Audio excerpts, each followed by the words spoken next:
Tales of a Modern Sufi by Nevit Ergin. The Invisible Fence of Reality and Other Stories, foreword by Coleman, author of The Essential Rumi. I would have done this as a live stream, but I am, 590 followers?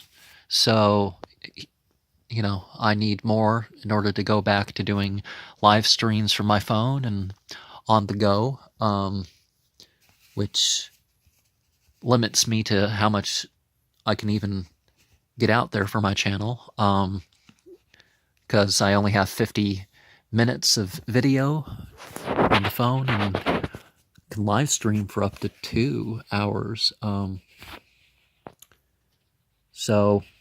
Okay. One of the important differences between a Sufi teaching story and fiction is that it can be connected to scripture or other spiritual text, a way of expressing the teachings.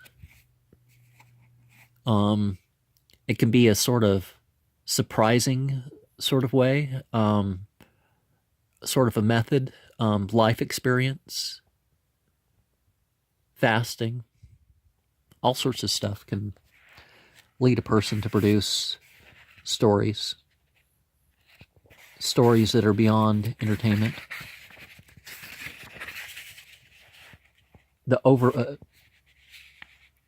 Any suggestions?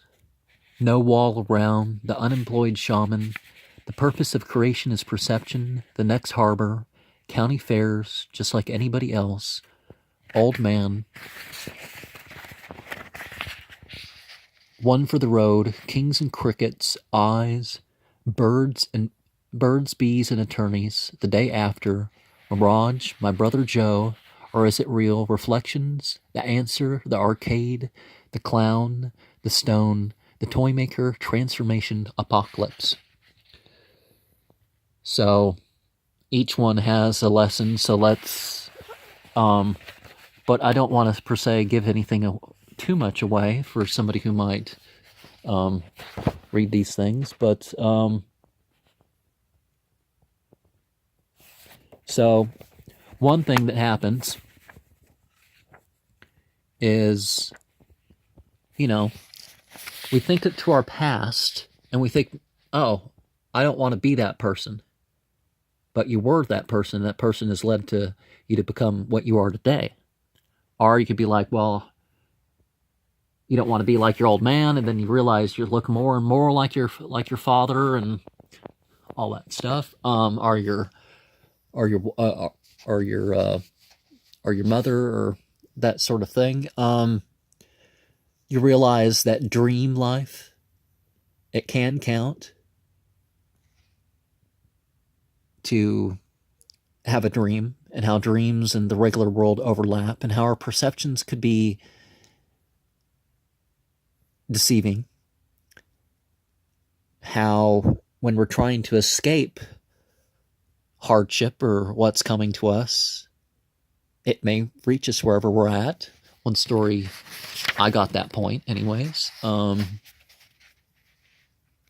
There's the, I don't want to,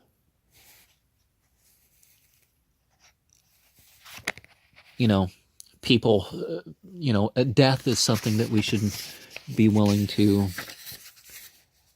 embrace the fact that something is. And, well, if shaman means religious specialist, wouldn't it be important to, wouldn't it be important for a shaman to maybe do it for itself?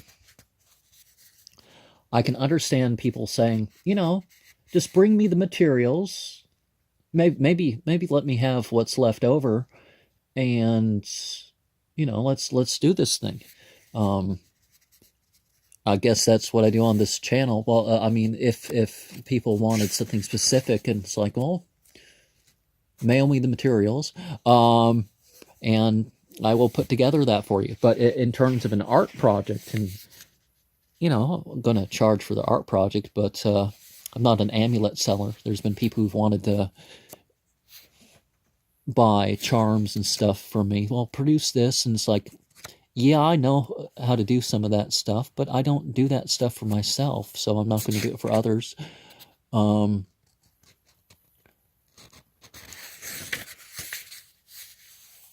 There's stuff that we can go through that can unlearn what we have or retrain ourselves. When we study the media of others, we know them in a way. We can learn how to operate their philosophy, perhaps in ways that they didn't operate it. And we can even accomplish things that perhaps was not accomplished as such. Now,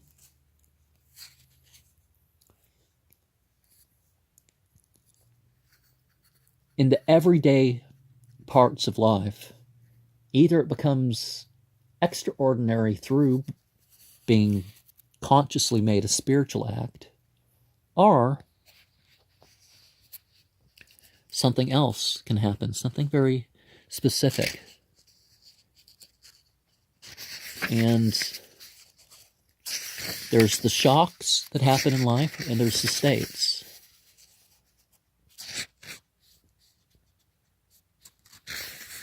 There's processes we can go through, breathing, fasting,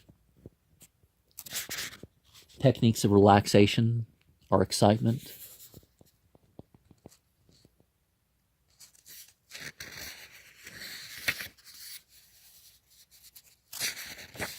We can be taught not to presume things.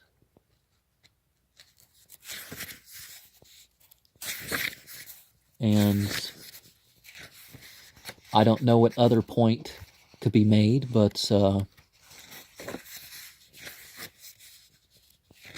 we're always special in a way. We're always not special in some ways. Crazy people can teach us things that we should do or understand, but let's not jump to conclusions and realize that this imagine your way into reality doesn't quite work. This denial of reality, it doesn't quite work. This fake it till you make it doesn't quite work. The rare person who makes a living or gives himself a sense of well-being reliably through these things, there's differences there.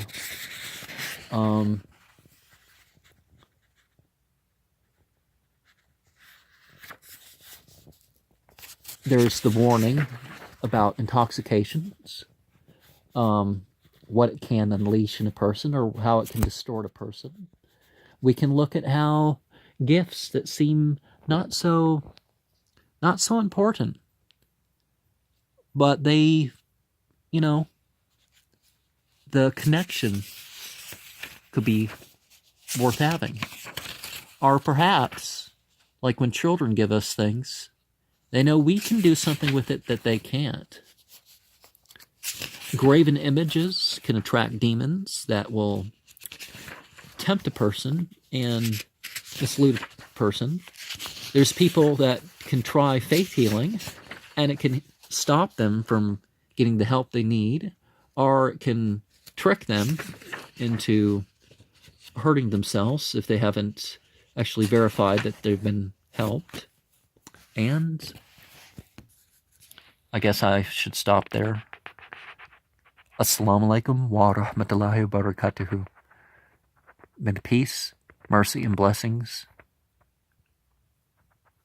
of the true God be upon you.